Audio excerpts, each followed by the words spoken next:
Hola a todos, bienvenidos a un capítulo más de Constructor Literario.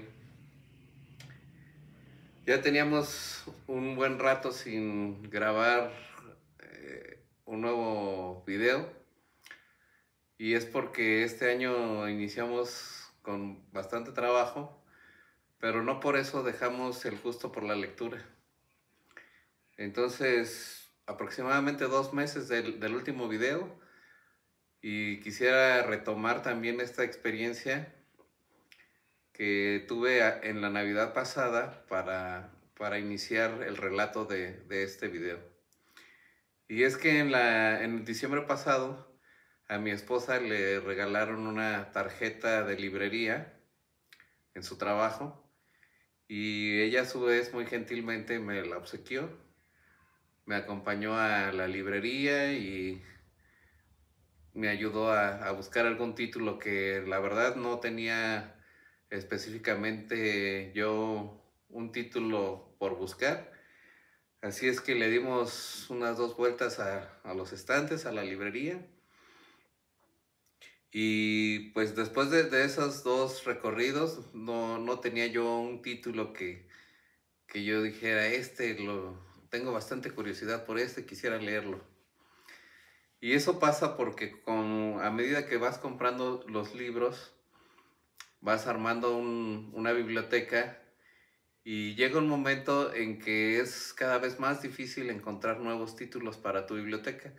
Lógicamente se inicia con los autores obligados, Cortázar, Borges, los clásicos, pero llega un momento en que como ya has comprado bastantes libros, eh, hay nuevos autores que indiscutiblemente pues no los conoces, no conoces su obra y es donde ya se hace lento el proceso de compra de libros. Entonces, en esta ocasión así me pasó. Dimos 2 vueltas y no teníamos un título específico. Y entonces, normalmente no hacemos de acudir a la sección de remates, digámoslo, de la librería. Pero como ya le habíamos dado 2 vueltas, pues nos acercamos a esa sección y me encontré con una sorpresa y un tesoro. Porque yo encontré un título de este libro. Este es el libro. Historia de un deicidio, de Mario Vargas Llosa, que estaba en primer plano en la zona de remate. Incluso tenía una gran etiqueta aquí de rebaja, varias etiquetas de donde va bajando el precio. Y pues yo tuve un impulso de ir por él inmediatamente. Tal vez si otra persona la hubiera tenido en sus manos, pues, se lo hubiera quitado o no sé. Porque sé que este libro sí lo quería desde hace tiempo. Porque hay toda una historia en torno a este libro.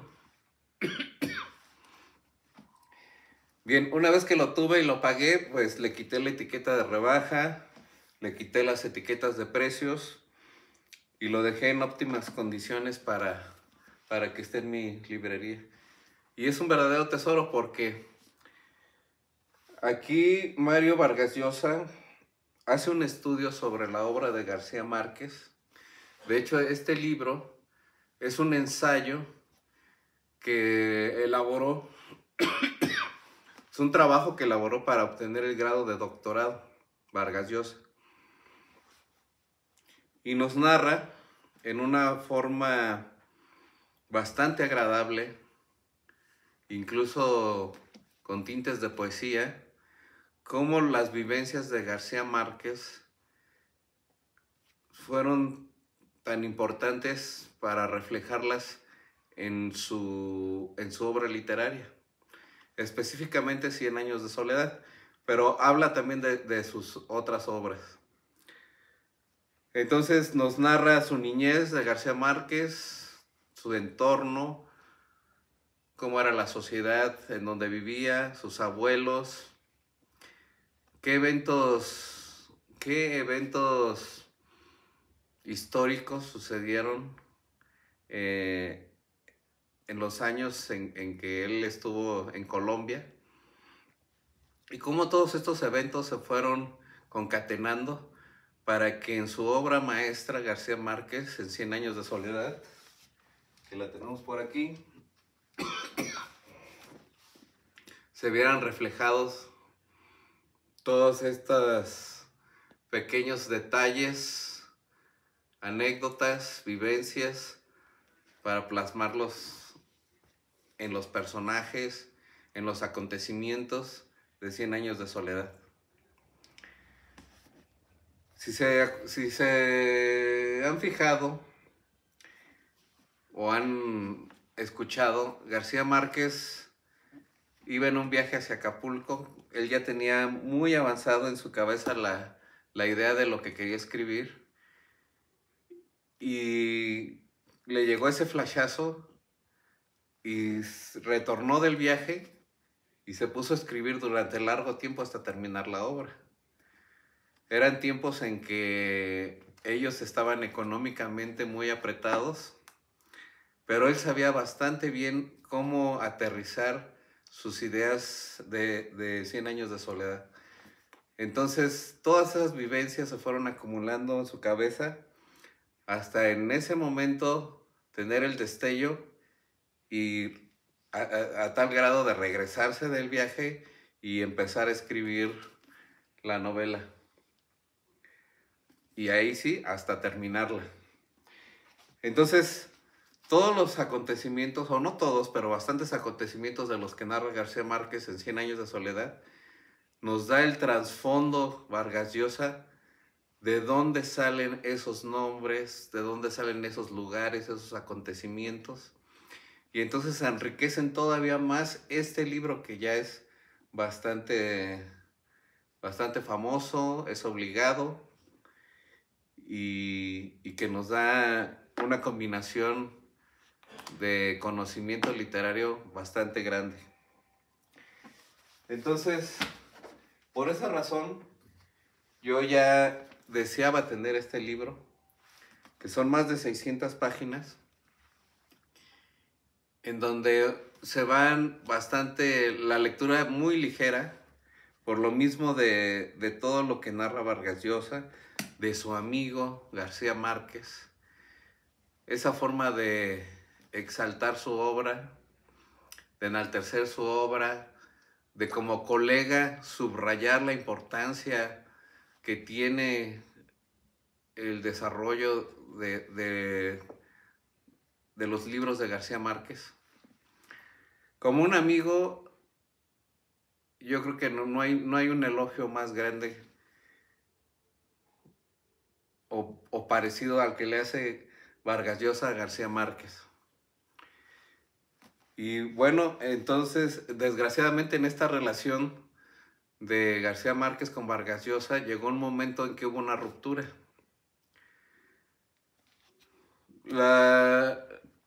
Y no, ni siquiera por sus diferentes ideologías, porque como sabemos, ellos compartían la opinión política, específicamente de Cuba, estaban con la revolución desde sus inicios, pero ya desde del caso Padilla, ahí sí ya hubo un quiebre en sus opiniones, tuvieron ya diferencias, pero no fue ese el motivo de la ruptura.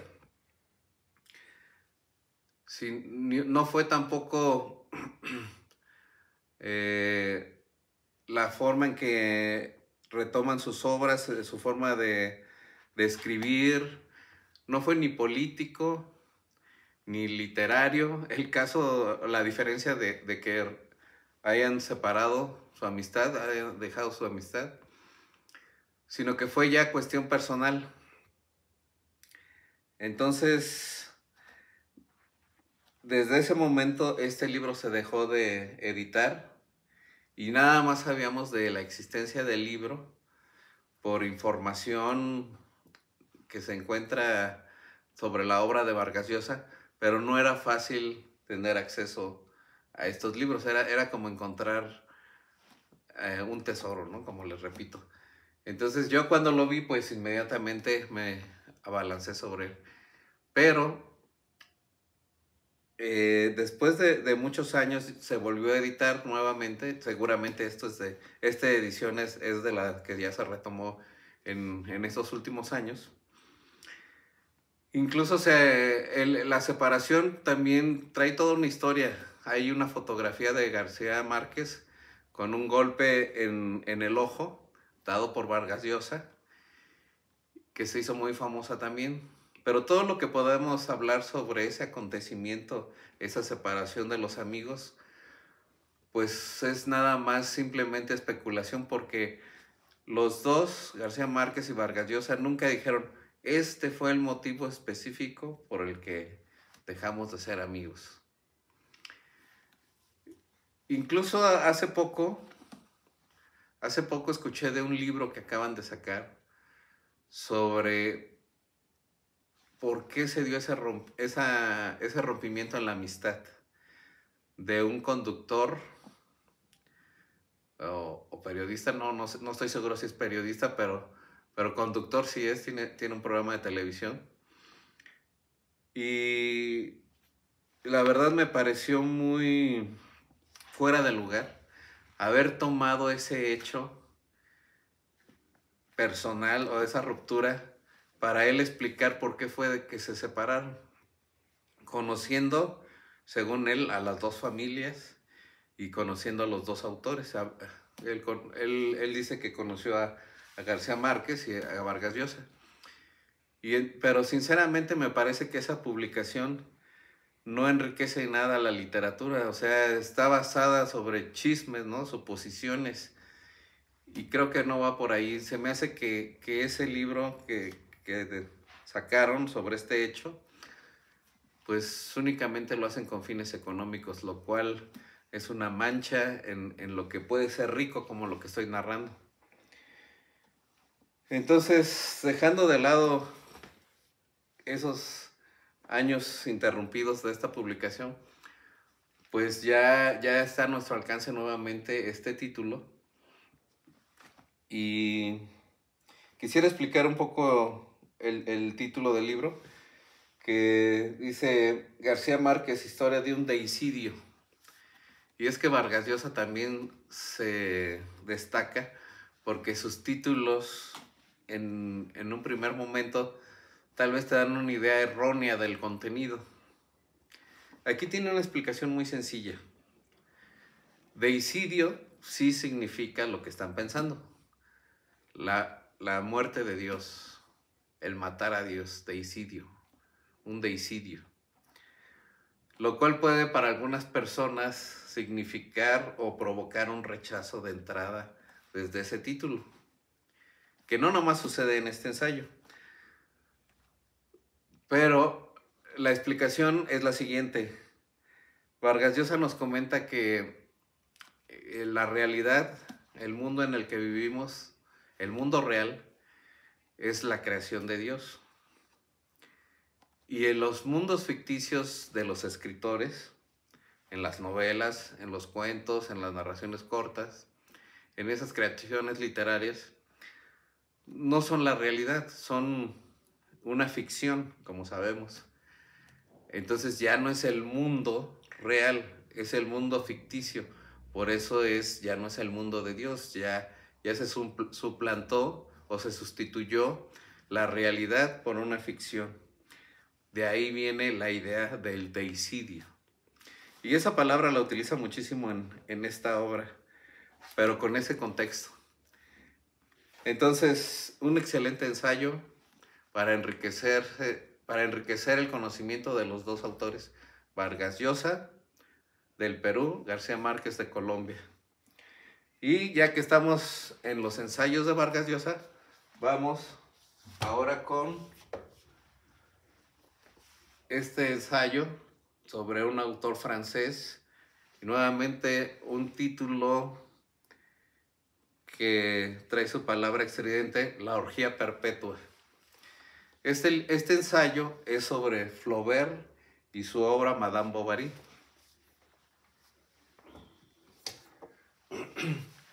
Ya desde hace mucho tiempo, Vargas Llosa ha insistido en la importancia de los autores franceses en la literatura universal.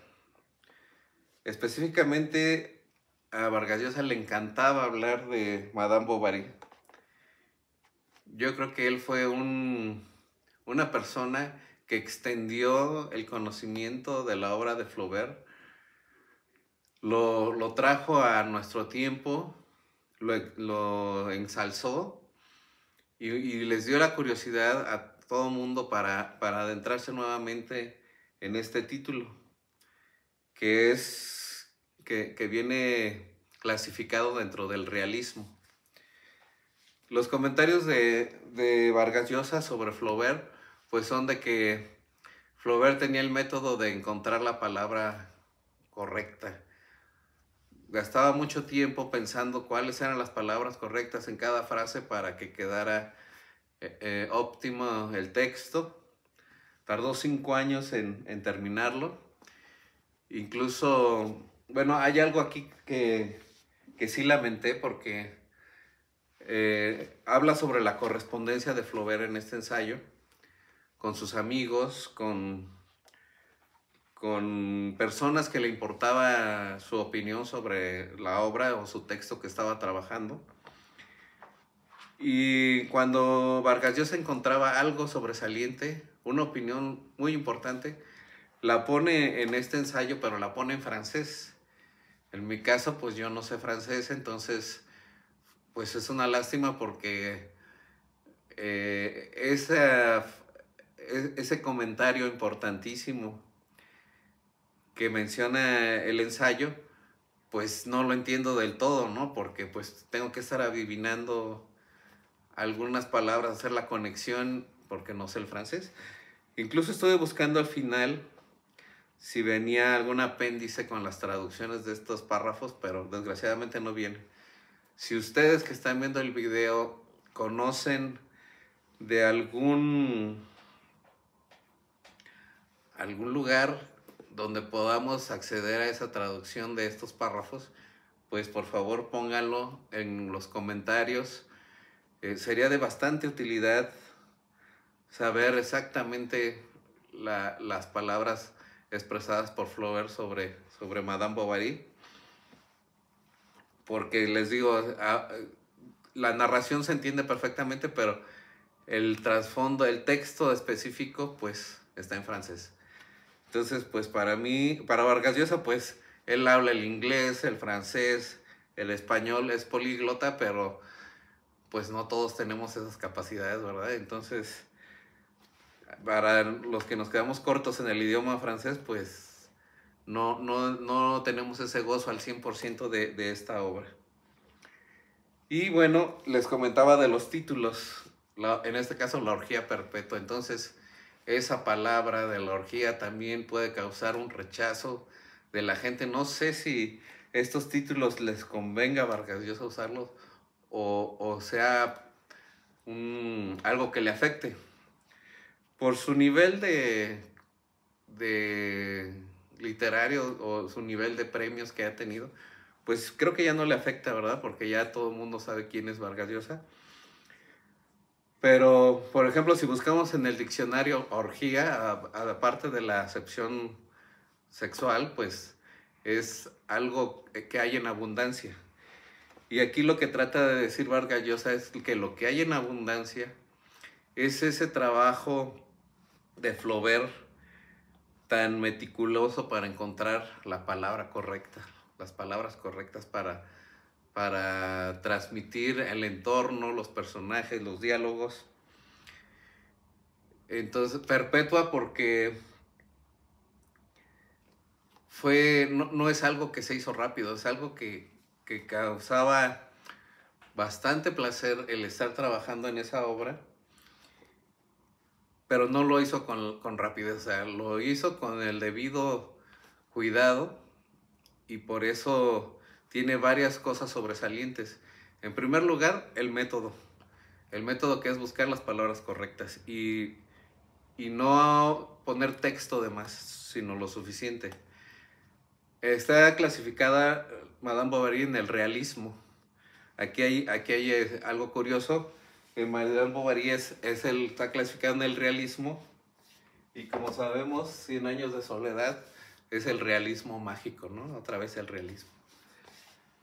Entonces, aquí les decía que es el método, es el narrador, usa el narrador omnisciente, lo cual no es un parteaguas también en la literatura, el uso de este tipo de narración. Antes de esta obra, Madame Bovary, las narraciones se hacían en primera o segunda persona. Lo pueden comprobar, busquen la fecha de publicación, busquen los libros anteriores a Madame Bovary y los libros posteriores y vean qué tipo de narrador se está manejando. Bien, entonces desde mi punto de vista, para acercarse a la obra de Vargas Llosa necesitamos un tutor que vaya más adelantado en su estudio.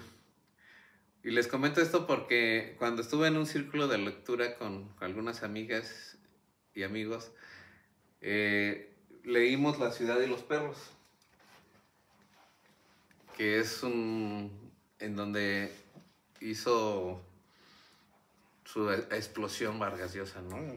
Fue una obra premiada que le dio acceso a becas, premios, reconocimiento, pero también tiene otras ciertas señales o constantes. Vargas Llosa siempre incluye el aspecto político, por ejemplo, y el aspecto sexual. Por ejemplo, aquí me acuerdo que las compañeras o las amigas que estaban en el ciclo de lectura, como que dijeron, este libro no, como que no me gustaría leer otra obra de Vargas Llosa por sus descripciones sexuales. Y esa es una constante en sus libros, la política y esas descripciones. Entonces, y les digo porque después de este libro, que lo elegimos por ser de la edición conmemorativa de la Real Academia Española, pero pues nadie de nosotros sabíamos a qué nos íbamos a enfrentar.